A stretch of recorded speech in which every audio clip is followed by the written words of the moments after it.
여러분, 혹시 절에서 밥을 드셔본 적이 있으십니까?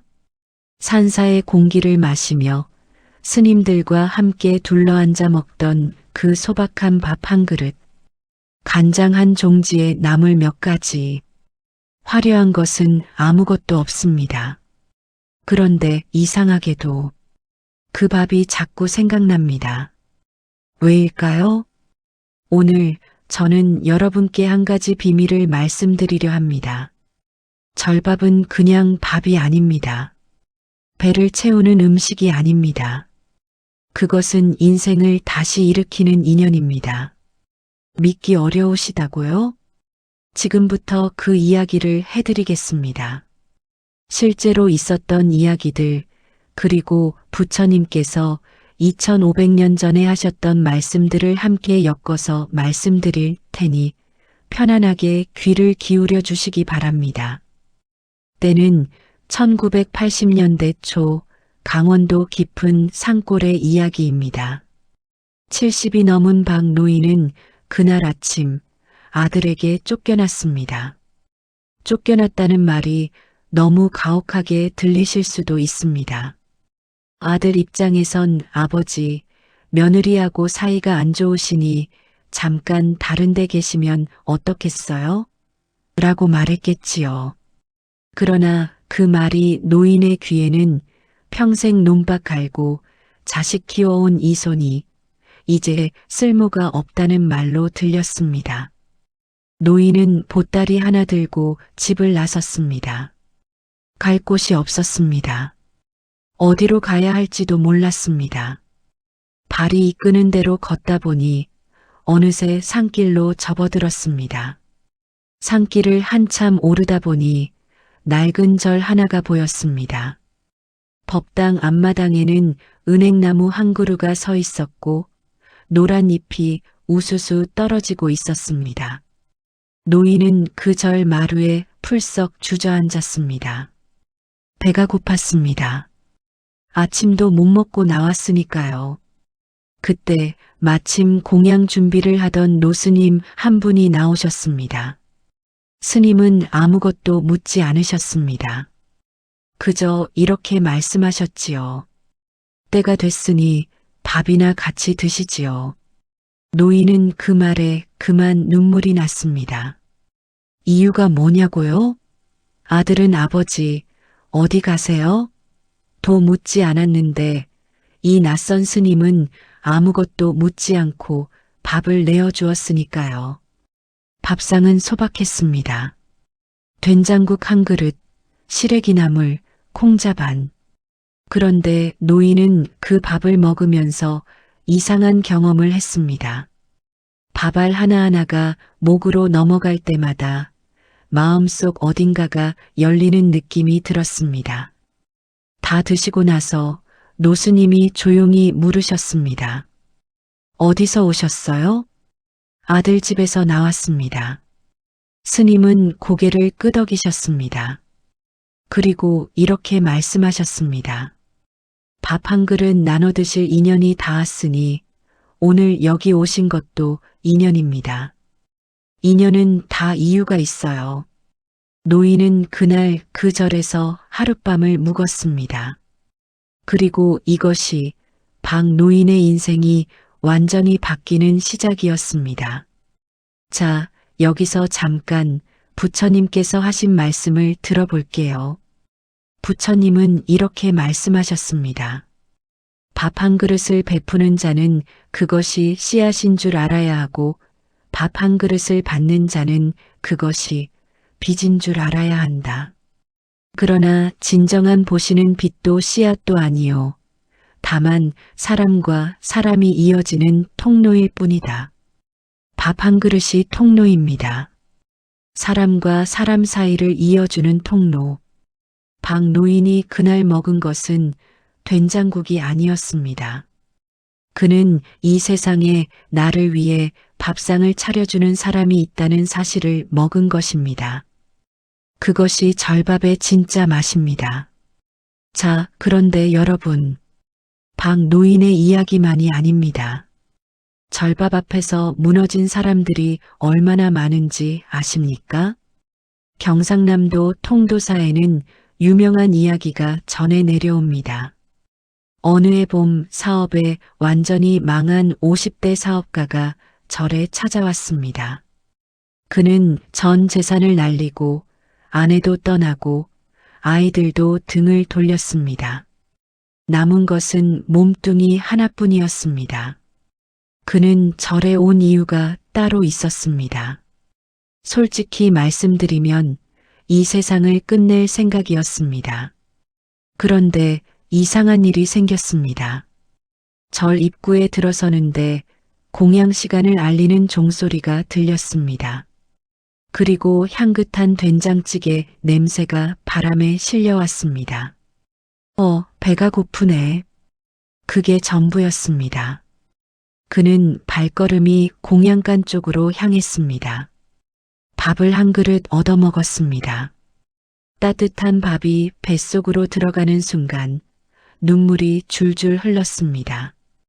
옆에 앉은 스님이 물었습니다. 왜 우십니까?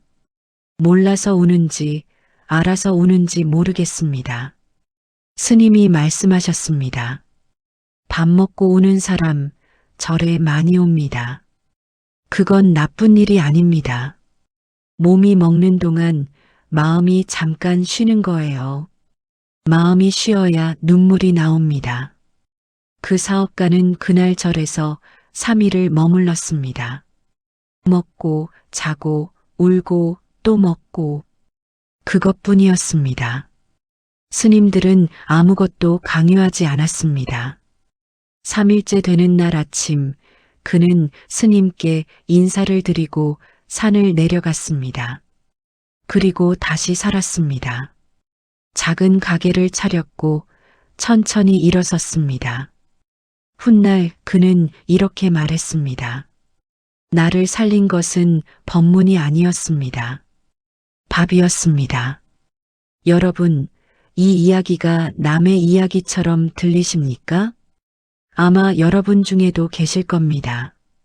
어느 날 갑자기 밥 한 그릇이 눈물이 나도록 맛있었던 순간이 왜 맛있었냐 하면 배가 고파서가 아니라 그 밥을 받은 순간 나는 아직 이 세상의 밥상에 앉을 자격이 있구나 하는 것을 느꼈기 때문입니다.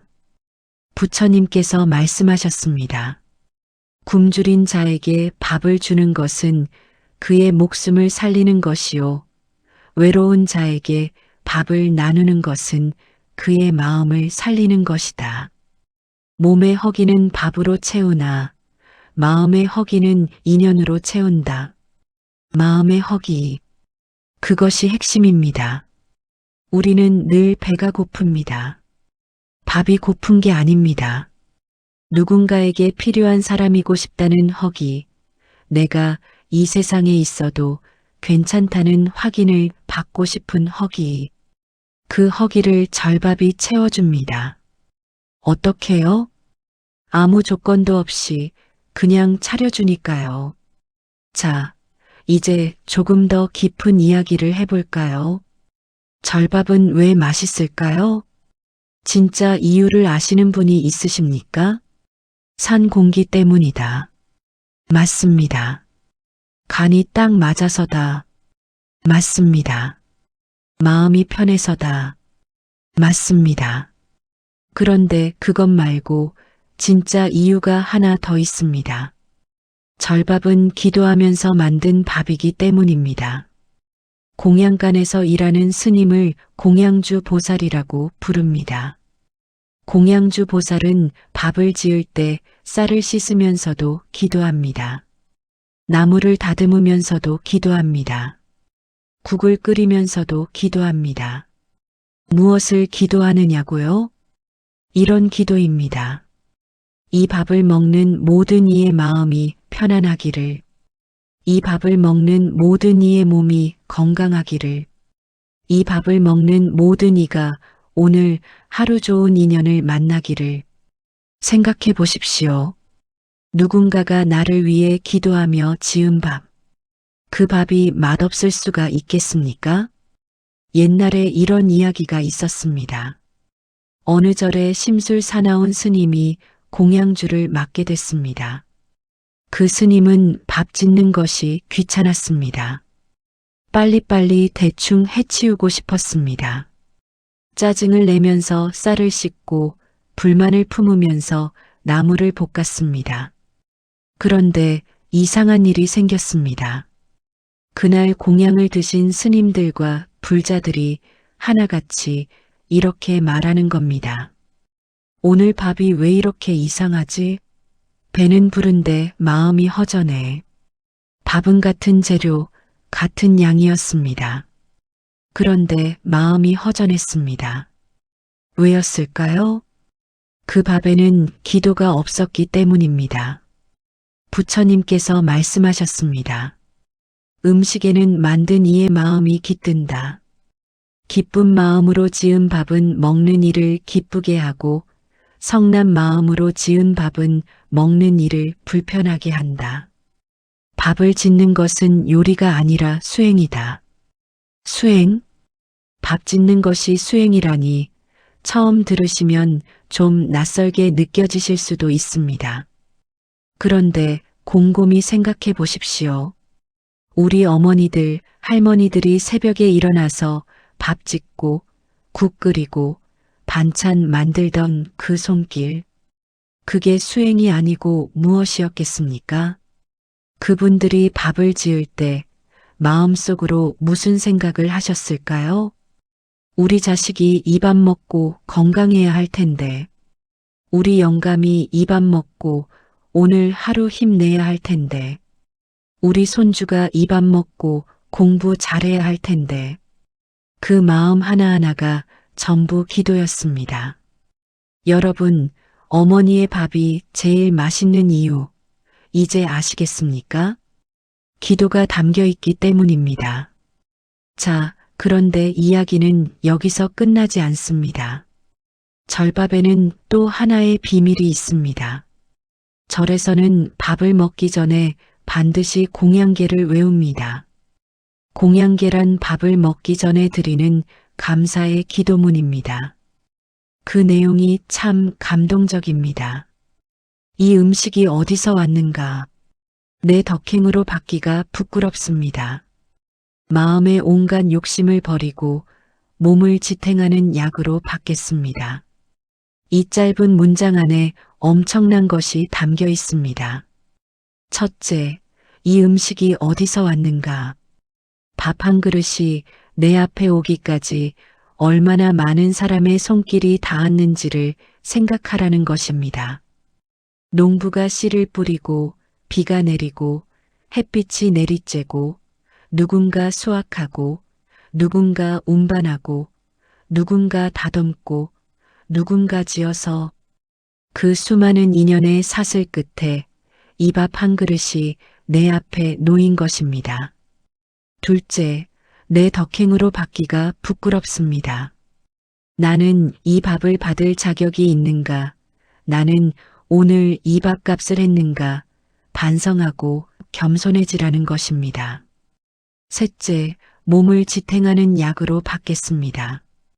밥을 맛 때문에 먹는 것이 아니라 내 몸과 마음을 건강히 하여 더 좋은 일을 하기 위한 약으로 먹겠다는 다짐입니다. 여러분, 매 끼니마다 이런 마음으로 밥을 드신다면 어떻게 될까요? 불평이 줄어들 겁니다. 감사가 늘어날 겁니다. 삶이 달라질 겁니다. 자, 이제 제일 재미있는 이야기를 해드릴 때가 됐습니다. 실화입니다. 2000년대 초 서울의 어느 큰 절 이야기입니다. 그 절에는 매달 첫째 주 일요일에 무료 공양 행사가 있었습니다. 누구든지 와서 밥을 먹을 수 있는 날이었지요. 어느 날 행색이 초라한 노인 한 분이 찾아왔습니다. 허름한 옷에 낡은 운동화, 밥 한 그릇을 받아서 조용히 구석에 앉아 드셨습니다.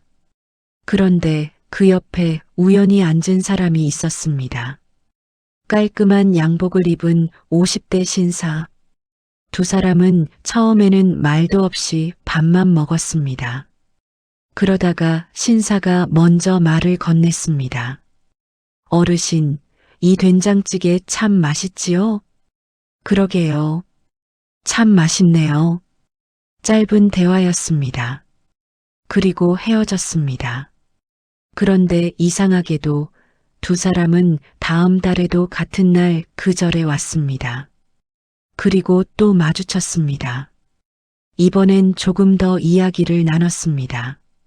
세 번째 달에도 또 왔습니다. 이번엔 밥을 먹으면서 한참 이야기를 나눴습니다. 알고 보니 그 초라한 노인은 30년 전에 그 신사의 아버지를 구해준 사람이었습니다. 신사의 아버지가 젊었을 때 공사판에서 일하다가 크게 다쳐 쓰러진 것을 지나가다 발견하고 자기 돈으로 병원에 데려가 치료해준 사람이 바로 그 노인이었습니다. 아버지는 돌아가시기 전에 아들에게 말씀하셨습니다. 내가 그분의 은혜를 갚지 못하고 죽는구나. 그리고 30년이 흘렀습니다. 밥 한 그릇이 두 사람을 같은 밥상에 앉혔습니다. 두 사람은 그날 서로 얼싸안고 울었습니다. 이것이 인연입니다. 이것이 절밥이 만들어내는 기적입니다. 부처님께서 말씀하셨습니다. 인연이란 심고 거두는 것만이 아니다. 만나야 할 사람은 반드시 만나고 풀어야 할 매듭은 반드시 다시 마주치게 된다. 다만 그 시절과 자리가 달리할 뿐이니 서두르지도 말고 포기하지도 말라. 만나야 할 사람은 반드시 만납니다. 여러분 주변에도 그런 인연이 있지 않으셨습니까? 우연히 만났는데 평생 친구가 된 사람. 전혀 예상치 못한 곳에서 만났는데 큰 도움을 준 사람. 아니면 반대로 내가 누군가에게 작은 도움을 줬는데 그것이 큰 씨앗이 된 경우. 그런 인연들이 다 밥상 앞에서 이루어질 때가 많습니다. 왜일까요? 밥상 앞에서는 사람이 솔직해지기 때문입니다. 배가 고프면 허세를 부릴 여력이 없습니다. 따뜻한 밥을 먹으면 마음이 열립니다. 경계심이 내려갑니다. 그때 진짜 인연이 시작됩니다. 자, 이제 처음 이야기로 돌아가겠습니다. 강원도 산사에서 밥 한 그릇을 얻어먹고 하룻밤을 묵은 박 노인, 기억하시지요? 그 노인에게 어떤 일이 생겼을까요? 다음 날 아침, 노인은 절을 내려가기 전에 스님께 인사를 드리러 갔습니다. 스님은 아침 예불을 마치고 마당을 쓸고 계셨습니다. 노인이 허리를 굽혀 인사를 드리자 스님이 이렇게 물으셨습니다. 오늘 어디로 가실 거요? 그게 모르겠습니다. 스님이 잠시 생각하시더니 말씀하셨습니다. 이 절 아랫마을에 혼자 사는 할머니 한 분이 계세요. 올해 84인데 다리가 불편해서 아무것도 못하십니다. 거기 가서 마당도 좀 쓸어드리고 장도 좀 봐드리면 어떻겠어요? 그쪽에 빈 방도 있다고 하니. 노인은 그 말대로 했습니다. 처음에는 그냥 며칠만 도와드리려 했습니다. 그런데 그 할머니가 너무 좋아하는 겁니다. 환하게 웃으면서 아이고 고마워요. 이런 사람이 다 있네 하시는 겁니다. 박 노인은 그 미소에 발이 묶였습니다. 일주일이 지났습니다. 한 달이 지났습니다. 어느새 계절이 바뀌었습니다.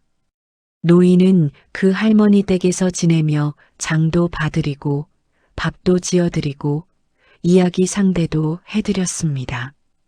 그리고 이상한 일이 생겼습니다. 노인 자신이 살아났습니다. 아들에게 쫓겨나던 날의 그 비참함이 어느새 사라졌습니다. 아침에 눈을 뜨는 것이 즐거워졌습니다. 누군가에게 필요한 사람이 되었으니까요. 이듬해 봄 노인은 그 절을 다시 찾아가 스님께 감사 인사를 드렸습니다. 스님, 제 인생이 바뀌었습니다. 스님이 빙그레 웃으며 말씀하셨습니다. 내가 한 게 아무것도 없는데요. 내가 한 거라곤 밥 한 그릇 드린 것뿐입니다. 박 노인은 그 말의 의미를 그때 비로소 깨달았습니다. 밥 한 그릇이 모든 것을 시작했습니다. 그 밥이 다음 인연으로, 그 인연이 또 다음 인연으로, 그렇게 이어지고 이어져서 한 사람의 인생이 다시 일어섰습니다. 부처님께서 말씀하셨습니다. 한 사람이 쓰러졌을 때 1000마디 말보다 따뜻한 밥 한 그릇이 그를 일으킨다. 밥을 나누는 것은 생명을 나누는 것이요. 생명을 나누는 것은 부처를 나누는 것이다. 밥을 나누는 것은 부처를 나누는 것. 이 얼마나 아름다운 말씀입니까? 우리 각자 안에 부처님이 계십니다. 그런데 그 부처님이 가장 잘 드러나는 순간이 언제인지 아십니까? 밥을 나눌 때입니다. 배고픈 이에게 밥을 내어줄 때, 쓸쓸한 이와 함께 밥상에 앉을 때, 아무 조건 없이 같이 드시지요. 한마디 할 때, 그때 우리 안에 부처님이 깨어납니다. 오늘 이야기 어떠셨습니까? 박 노인의 이야기, 사업가의 이야기, 30년 만의 만남 이야기. 이 모든 이야기가 말하는 것은 하나입니다. 밥 한 그릇이 인생을 바꾼다. 그리고 그것은 절에서만 일어나는 일이 아닙니다. 여러분의 부엌에서도, 여러분의 식탁에서도 매일 일어날 수 있는 일입니다. 오늘 혹시 주변에 외로운 이웃이 계십니까? 혼자 밥 드시는 분이 계십니까? 말 한마디 건네기 어렵다면 밥 한 그릇 나눠 드시는 건 어떻겠습니까? 그것이 보시입니다. 그것이 자비입니다. 그것이 부처님 말씀을 실천하는 것입니다. 법당에 가야만 불법을 만나는 것이 아닙니다. 따뜻한 밥상 앞에서 우리는 이미 부처님 앞에 앉아 있는 것입니다. 부처님의 마지막 말씀으로 오늘 이야기를 마치겠습니다. 나는 위대한 깨달음을 얻기 전 한 여인에게 밥 한 그릇을 얻어먹었다. 그 여인의 이름은 수자타였다. 수자타의 유미죽 한 그릇이 없었다면 나는 이 자리에 없었을 것이다. 밥 한 그릇이 부처를 살렸다. 그러니 그대들도 알라. 오늘 그대가 나누는 밥 한 그릇이 누군가의 부처를 살리고 있다는 것을. 여러분, 오늘도 따뜻한 밥 드셨습니까? 그 밥이 참 소중합니다. 그 밥을 지어준 사람이 있다면 오늘 고맙다는 말 한마디 해보시는 건 어떨까요? 그리고 기회가 된다면 오늘 한 사람에게 밥 한 그릇 나눠보십시오. 그것이 인생을 바꾸는 시작입니다. 나무아미타불 관세음보살. 절밥은 배를 채우는 음식이 아니라 인생을 다시 일으키는 인연이다.